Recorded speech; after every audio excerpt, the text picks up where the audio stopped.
उससे नरमे में पैराविल्ट की बीमारी आ गई, शाट मारने लग गया नरमा। तो नरमे की खेती लगभग 90% बर्बाद हो चुकी है पैराविल्ट से। तो क्या ये आपकी जो चारों दिशाएं जो गांव की हैं, उन चारों साइडों में ये इस तरह की क्षतिग्रस्त हुआ है या कोई एक एरिया में क्षति?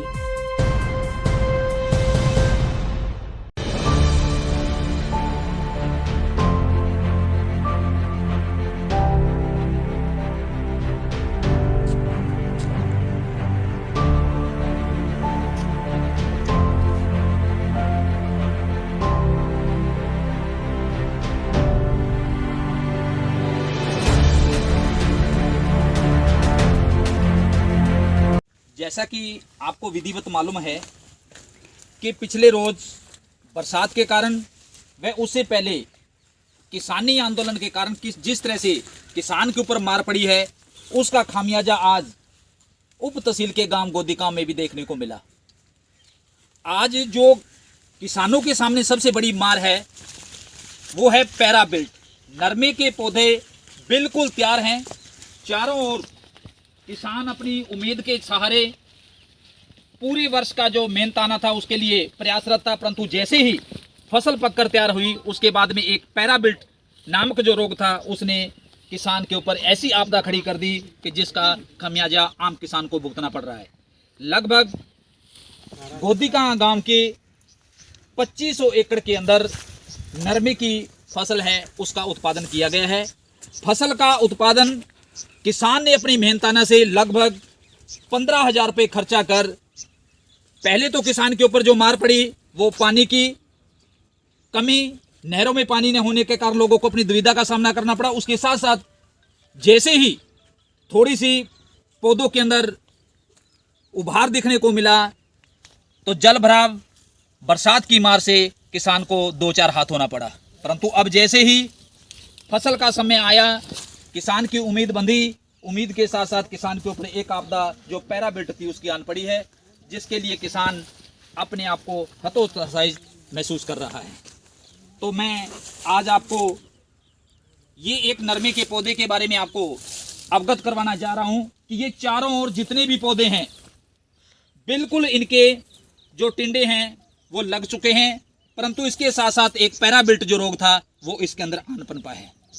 आज किसान इसकी भरपाई के लिए चारों ओर हाहाकार मचाकर गुहार लगाने के कगार पर पहुंच चुके हैं, परंतु किसान की किसी भी तरफ से किसी भी प्रकार की कोई सुनाई नहीं हो रही है। तो आइए अब हम आपको उन पीड़ित किसानों से रूबरू करवाते हैं जिनके ऊपर ये आपदा आन पड़ी है। नंबरदार लिख दो। हाँ बोलो। तो श्रीमान जी, ये आज आपके सामने आप लोग इतने इकट्ठे हुए हैं, इसका इकट्ठे होने का कारण क्या है सर? कारण जी, पिछले दिनों बारिश हुई थी, उससे नरमे में पैराविल्ट की बीमारी आ गई, शाट मारने लग गया नरमा। तो नरमे की खेती लगभग 90% बर्बाद हो चुकी है पैराविल्ट से। तो हमारी आशा है सरकार से भी इसकी विशेष गिरदावरी करवा के हमें मुआवजा दिया जाए। तो ये जो पैराविल्ट रोग था, ये बीटी नरमा जो आपने जिसको मान लो उगा रखा है, तो इसके लिए आपने कोई पटवारी से या प्रशासनिक अधिकारी ने आके आपकी समस्या को सुनने का कोई प्रयास किया अब तक? अभी तक कोई प्रशासनिक अधिकारी नहीं आया है जी, कोई सुनवाई नहीं है। जल भराव जैसे है, कोई किसी का इंश्योरेंस हुआ है, उन्होंने फार्म दिए हैं डब्बाड़ी एग्रीकल्चर दफ्तर में, ना कोई बीमे का अधिकारी आया है, ना कृषि क्षेत्र का कोई अधिकारी आया है। एडीओ से हमारी बात हुई थी, वो कह रहा है हम पैराविल्ट तो है काफ़ी डब्बाड़ी ब्लॉक एरिया में, काफ़ी लंबी चौड़ी काफ़ी एरिया प्रभावित हुआ है। सारी रोड है जो डब्बाड़ी सारी पैराविल्ट से ग्रस्त है काफ़ी गाँवों में। तो अब आपकी सरकार से क्या? सरकार से हमारी आशा है भी गिरदावरी की जाए नरमे की, और जो मुआवजा बनता है वो किसान को दिया जाए, भरपाई की जाए नुकसान की। नरमे के हालात तो 90% खराब हो चुके हैं। हमारे गांव गोदिका में 2500 एकड़ में नरमा बोया हुआ है, तो 90% खराब है।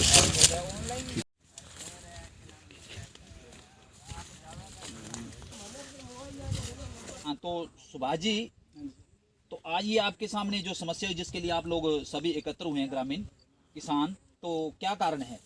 सर ये आज से 10-15 दिन पहले बारिश हुई थी, तो इससे बारिश से पैराविल्ट की बीमारी आ गई है। दिखाएंगे लगभग 80-85% गांव में यही कंडीशन है गांव की। पहले ये नरमा हरा फूल रहा था, जैसे ये उठा ना इसी तरह था। जैसे जैसे ये दिन प्रतिदिन बढ़ता जा रहा है, टेम्परेचर बढ़ता जा रहा है ना, उसी के अकॉर्डिंग ये बुनटे आप देख रहे हो, ये भी ख़राब हो गया, इसके पास वाला ये भी ख़राब हो गया, वो ये भी हो रहा है। तो दिन प्रतिदिन ये बढ़ते जा रही है सर। इसका कोई मान लो कोई ठोस उपाय भी नहीं है इसमें। मान लो हम जो करके या कोई स्प्रे पेस्टिसाइड करके इससे बचाव भी कर लें तो कोई कुछ नहीं है जी। एग्रीकल्चर डिपार्टमेंट से जल भराव का फार्म में उनसे गुजारिश करी है, अभी कुछ क्लेम मिले सरकार से हमें। तो गोदे गाँव में लगभग 80-85% जी इसका नुकसान है। तो क्या ये जो है पैराबेल्ट का जो रोग है ये नरमे के अंदर आया है, तो क्या ये आपकी जो चारों दिशाएं जो गांव की हैं उन चारों साइडों में ये इस तरह की क्षतिग्रस्त हुआ है या कोई एक एरिया में क्षतिग्रस्त नहीं हुआ है? सर, गांव की चारों दिशा में हुआ है। ऐसे है भी कुछ जैसे हमारी इस साइड में 4 दिन पहले हो गया है, उसमें अभी आना शुरू हुआ है। तो कहीं ज़्यादा है कहीं कम है, तो बाकी आप एक हफ्ते में देखोगे तो लगभग 100% हो जाएगा। दिनों दिन बढ़ता जा रहा है सर।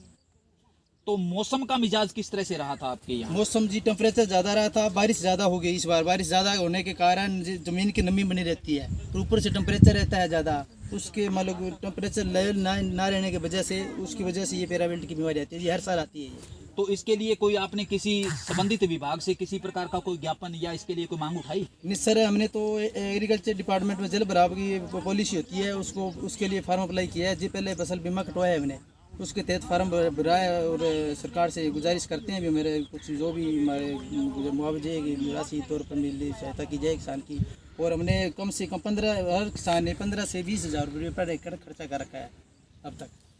तो इसके लिए कोई आपका कोई संबंधित अधिकारी से या तहसीलदार से मिलने का किसी प्रकार? नहीं सर, जब तक गांव का कोई मालिक किसान मान लीजिए जैसे तहसीलदार से या कोई अन्य नहीं है, एग्रीकल्चर एडीओ दफ्तर में हम जरूर गए हैं, वहाँ पर जल भराव का फार्म जरूर भरा हमने। तो अब सरकार से आप क्या मांग करना चाहते हैं? सरकार से ये मांग करेंगे भी जी वो हमारी नुकसान की भरपाई है, उसके लिए कुछ मुआवजा राशि दी जाए, या कोई बीमा क्लेम हमने कटाया है तो उसके तहत कुछ राशि दी जाए, तो हमारा कुछ खर्चा जो भी है मैंने हो जाए, ये गुजारिश करते हैं सर।